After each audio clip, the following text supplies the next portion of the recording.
Hola, hoy junto a mis compañeros hablaremos sobre el daño moral, un tema muy importante e interesante. Te invitamos a seguir viendo el video. Para comenzar, tenemos que tener en cuenta qué es el daño, por lo que es entendido como el detrimento, perjuicio, menoscabo, dolor o molestia causado a alguien en su persona, libertad u honor. Es por ello que la principal importancia que el derecho le asigna al daño tiene que ver con que todo el concepto de la responsabilidad civil se concentra en el daño y en ninguna otra acción. Entonces, ¿qué es el daño moral? En primer lugar, debemos saber que el concepto de daño moral no lo encontramos en los textos legales, sino que han sido los tribunales que a través de sus sentencias han sentado jurisprudencia en esta materia. De modo que la jurisprudencia chilena ha ordenado indemnizar a las personas víctimas de negligencias o accidentes más allá del perjuicio patrimonial, conocido como indemnización por daño moral. Tal figura legal requiere de principios como la equidad y la prudencia de los jueces para ser aplicada. Entonces, el daño moral podemos definirlo como la afectación a la integridad física y psíquica, a la vida privada o a la honra que experimenta una persona producto de un hecho o negligencia. Se toma el término dolor en un sentido amplio, comprensivo del miedo a la vergüenza, la pena física o moral ocasionado por el hecho dañoso. Según la Corte Suprema, el daño moral puede ser definido como un mal o un perjuicio en lo relativo a las facultades espirituales. Vale decir, cuando se ocasiona a una persona un dolor o aflicción en sus sentimientos, lo que experimenta una persona producto de una negligencia. Lo que nos indica la responsabilidad civil es que no debe causarse daño a otro, y si se ocasiona el daño, este debe ser reparado. Y por regla general, esta reparación deberá ser íntegra. Sin embargo, no siempre se puede reparar el daño, como aquellos acontecimientos que generan graves lesiones e incluso la muerte. Por ejemplo, cuando un trabajador pierde una extremidad en un accidente laboral, el cual queda incapacitado para volver a su trabajo. ¿Y qué es la indemnización de perjuicios? Es aquel derecho del acreedor para obtener del deudor el pago de una suma de dinero equivalente a lo que habría valido el cumplimiento íntegro y oportuno de la obligación. Es decir, nace producto de un incumplimiento contractual o de haberse cometido un ilícito. En relación al daño moral, la indemnización a su respecto no hace desaparecer el daño, como víctima a una situación semejante a lo que existía antes de que aquel se produjese. Su sentido es otro: otorgar una satisfacción de reemplazo a quien ha sufrido el daño, cuya medida equitativa queda entregada al criterio sentenciador. Pero, ¿cuál es su relación con el daño moral? En palabras sencillas, el daño es una característica importante dentro de la indemnización de perjuicio, debido a que si no hay daño, no hay nada que reparar. Además, podríamos decir que es uno de los requisitos para que la indemnización de perjuicios sea válida. Así se desprenden tres tipos de daños: el daño emergente, el lucro cesante y el daño moral.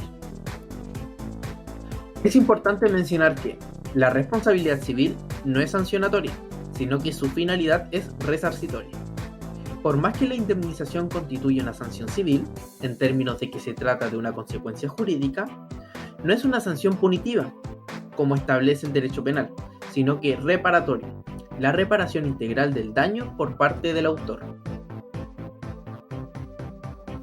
Por lo tanto, busca que los efectos del daño ocasionado por cualquier naturaleza que éste fuere, sean reparados para que la víctima quede indemne.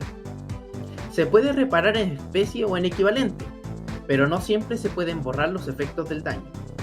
Y cuando este no es posible, la única opción es una reparación que equivalga de una manera que el daño sea compensado. Una de las formas de reparación es a través de la indemnización de perjuicios, siendo el pago de dinero como forma de resarcir más frecuente. Ahora la siguiente pregunta: ¿cuándo se indemniza por daño moral?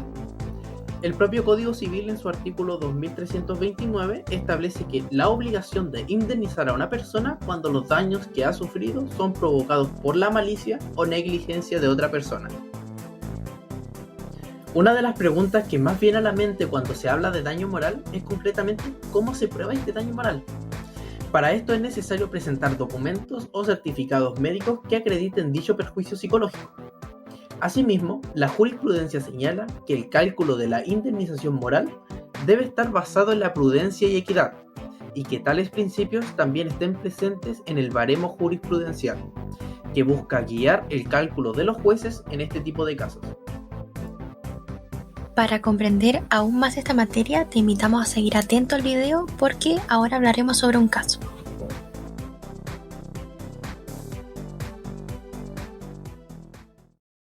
Según el primer juzgado de letras de trabajo de Santiago, comparece don Francisco, venezolano, deduciendo demanda por indemnización de perjuicios por responsabilidad contractual derivada de accidente del trabajo, lucro cesante y daño moral.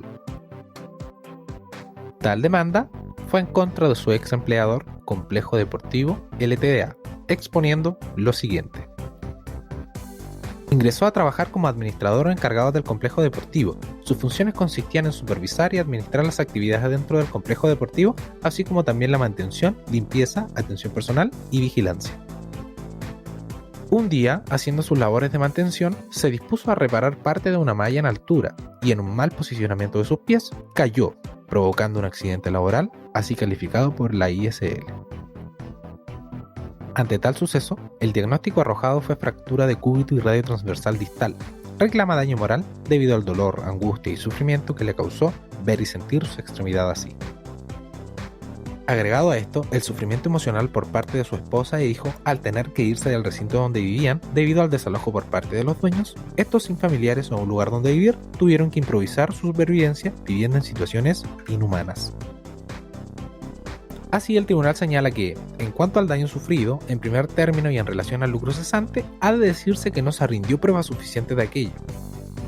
En cuanto al daño moral, considerando los antecedentes médicos aportados por el demandante, refiere que el accidente le produjo dolor e impotencia funcional, respecto de lo cual la testigo del autor se hizo cargo, lo que le produjo tristeza y aflicción al verse limitados.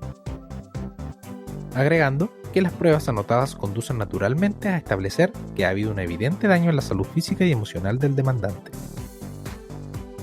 Finalmente, en cuanto al daño moral demandado, no cabe duda que el accidente en cuestión ha producido sufrimiento al actor. Conforme a lo concluido, esta sentenciadora estima prudente ordenar el pago por concepto de daño moral ya referido.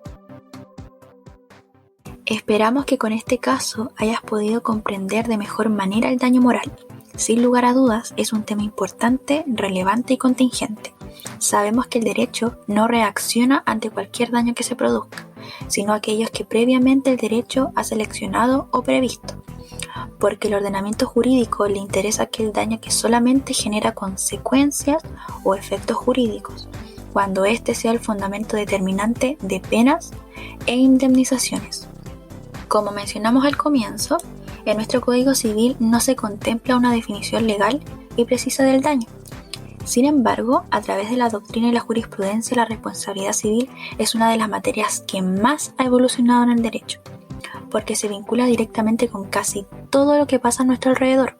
Han ido cambiando de forma sustancial los peligros que nos vemos enfrentados, puesto que cada vez es mayor la probabilidad de producir un daño.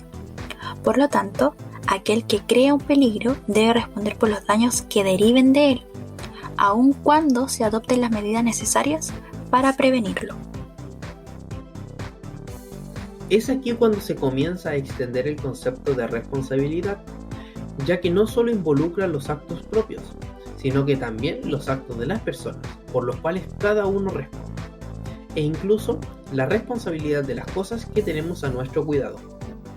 Así que, no debemos olvidar que una de las normas más importantes de responsabilidad son los artículos 2329 y 2314 del Código Civil.